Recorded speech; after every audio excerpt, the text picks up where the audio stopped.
these are the three service layers available on Snowflake. So when you talk about the top layer provides you all the cloud services which you will be connecting initially, right? So for example, when you are logging into Snowflake, you are connecting with this layer only, right? So please remember, these are apps only, right? So these are all apps, right? So we are just naming them as layer. So where these apps are located, so that is what we are forming it as a layer. So first we need to connect with Snowflake. So the security will be implemented, and we are going to connect it.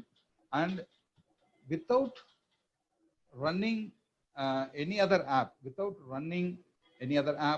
accessing the actual data, we are able to do something on this layer itself, right? For example, if you want to create users, the user management can be done from this layer itself. You don't need to invoke the database for doing this. Similarly, for accessing the metadata. So if you want to know about what is the structure of a table, even how much records are available in the table. So these things can be done from the metadata layer itself, right? So that is one thing, it's a very cool feature about. The next layer here is you have a compute layer, right? So where your compute resources are available, right? So for what is a compute layer is about? So compute layer consists of multiple clusters together, clusters of compute services, right? So that means that your CPU and memory and a little amount of cache memory, that means a storage, little amount of storage access can be done. Okay, so that is what the compute services is about. And the inner layer is what our actual data is being stored there. That is what we call it as storage layer, right? So three layers are there: service layer, compute layer, and storage layer. Okay. So whenever we are accessing, we will be accessing the service layer initially, and then using the compute layer, we will be accessing the storage layer, right? Fine. So what is a service layer? So the brain of Snowflake architecture. So when you want to authenticate, or you need to provide some management, we need to enforce some security, or if you want to perform some query compilation optimization. So all of these things done without the help of the compute layer, right? So let me explain you what these layers actually are, right? First, and then I will come back here over there. So just you see this architecture. So whenever we are accessing, that is from the user interface, we first reach the cloud services, and then only we will be going to the other layers, right? If you take a look on this slide, I have mentioned virtual warehouse processing, EC2, and database storage, S3. So people who are familiar with cloud services, they can easily understand these are all some services available on Amazon, right? Amazon Web Services, AWS. So what these things are actually, EC2 means it is a service available on Amazon where you can do some computing there. Okay. So for example, I want a CPU with 2.5 gigahertz of speed, with 16 GB of RAM, with 20 GB of cache memory, something like that. So this configuration, if I'm providing to AWS, AWS can give me access to that one.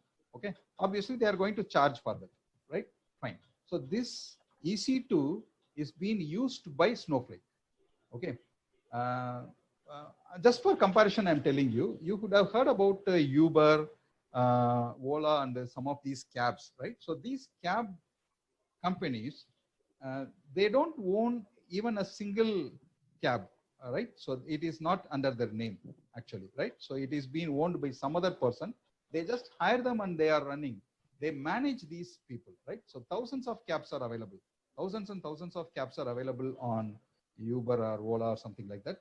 They just manage them. That's all, right? So as a user, as a customer, we don't have access to that particular cab person directly. Instead of that, we go to Uber, and the Uber will direct us to go to that particular one, particular cab, and the cab will provide us service. So similar manner, what here we are doing, what Snowflake is doing, Snowflake is not having any storage on its own. Snowflake is not having any compute service on its own, right? So they don't own anything here actually. So if I am going to create a Snowflake account, what Snowflake is doing is, in behalf of myself, Snowflake creates a storage account in AWS on S3 service. It allocates some space for me, for myself, right? So that is how it happens. Similarly, if I am going to do some process, right? Do some process, I need CPU. So this CPU also Snowflake hires, and in my name it hires, and it will be allocating it for me. Okay, that is how it works. So Snowflake uses two of the main services of the cloud service, EC2 and S3. This is for AWS. When you are creating on Azure, for example, right? Based on Azure, if you are creating a Snowflake account, instead of EC2, it will use the virtual warehouse. I'm sorry, virtual compute. Okay, so in Azure, the same concept, but they will be having a different name. So virtual machines will be there. Okay, VM. And similarly for database storage, they won't call it as S3. They call this as blob storages. Okay, right. And recently, that is in the last year only, they have added Google also. So Google Cloud Platform, GCP. So in the Google, they have similarly, they are having virtual computers for EC2 and cloud storage for, it is called as cloud storage, Google Cloud Storage for S3. Okay. So Snowflake is not having any of these resources on its own, right? It is depending on any one of these three cloud providers. Okay. So how these cloud providers can be chosen? You have to choose these cloud providers. Either you may be having some kind of idea about cloud, and you are choosing Amazon instead of Azure. That may happen. Or your client or your company, what you are going for whom you are going to implement Snowflake, they are already working on some other cloud structure, right? So they may be having some using some other services on Amazon or some other service on Azure. So based on that, you can go for Snowflake also within that cloud provider itself. Okay, so that is the way you have to choose it, right? There is no big difference between the cost or performance of any one of this cloud. Okay, I'm not seeing about that, but some of the features may not be available because Snowflake started its operation using AWS only. Snowflake will release any feature, any new feature if they are providing, they will release it for AWS only initially, right? Then they go for Azure, and finally only they will be doing for Google Cloud. Okay, so that is the way it works. But now, that is from August 2020 onwards, the recent months, so they are releasing more and more features for Google also. Whatever you can do with Amazon, possible to do with Google also. Remember, if you are creating a Snowflake account on Amazon, you don't require a account with Amazon. Okay, don't think like that. You don't require an account with Amazon. Snowflake will take care of that. Just for having some data accessing, and data interoperability. That means that you will be already using some other services in Amazon. So it will be having some benefit when you are taking a Snowflake based on Amazon service itself. Okay, so that is the only thing. Other than that, there will be no big difference on performance or cost wise, right? So whatever you choose, fine. So that is the thing, right? So I'll go back here. So what is the services? Services are completely under control of Snowflake. Like compute and storage, which it is depending on the third-party cloud service. Snowflake here maintains all these apps, right? So these are all apps or software, whatever you call. The Snowflake call it as a service layer. Okay. So all these service layer will be accessing your data at some point of time to a small portion without using your compute service. Okay. So for example, I want to create a table. So for creating a table, we require a CPU, right? Normally we think like that. So we require a CPU for creating a table because the CPU only has to execute the command. But Snowflake is not using the compute service. It has its own services here, which it can create a table on your database without using the compute service which is there. So what happens, your cost will be lowered. So you don't need to use your compute service often, right, for these type of operations. Similar manner, even the total number of records, right, that also will be stored in the metadata layer itself. So you don't need to use your compute layer for counting the number of records in a table. Okay. So these are all small things are there, which this service layer will be holding on, and we need not to initiate the compute service for doing all these process. Okay. So that is one thing we do here, right?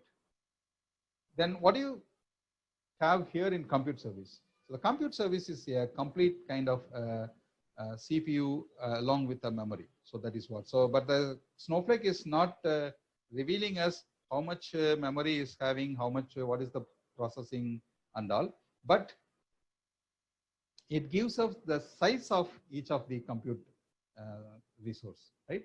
So it is called as virtual warehouse. Okay. So please don't confuse with the data warehouse and this one. I don't know why Snowflake has given this name warehouse. The warehouse means here it is about computer.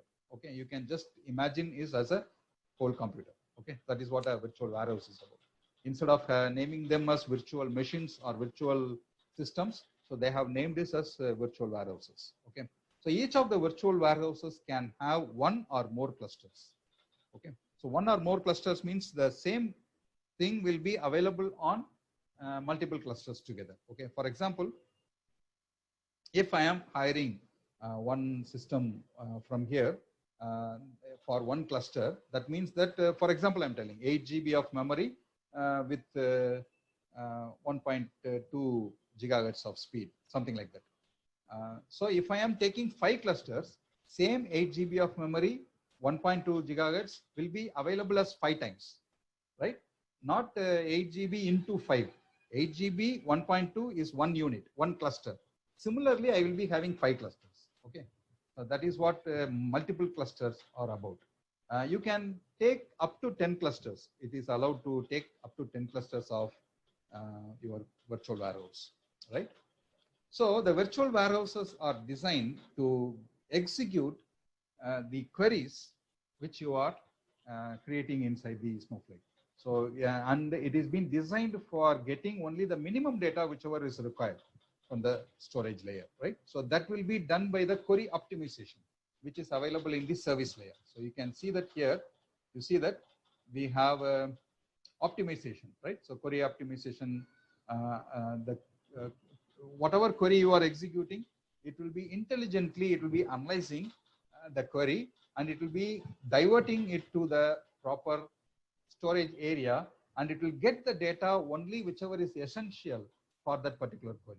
Okay, so that is how the compute services are working, and it is having full ACID compliance. So you don't need to worry about what type of commitment it is doing. So whenever the commit is been happening, so you will be able to see all the data over there immediately, right? And compute layer is having a small amount of cache memory also, right? And instead of storing data in the storage every time, for example, if you are executing a query, automatically the query will store the result set in the cache memory. So when you execute the same query again, it doesn't need the storage to be accessed.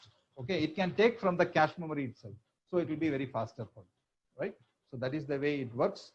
So what about the storage? So when you talk about the storage is a scalable cloud blob storage.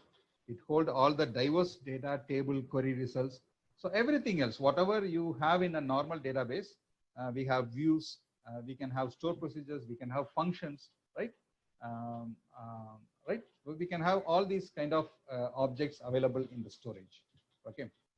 But how the storage is being maintained and how it can provide you a better performance than other tools. So that is what we will be seeing it on the coming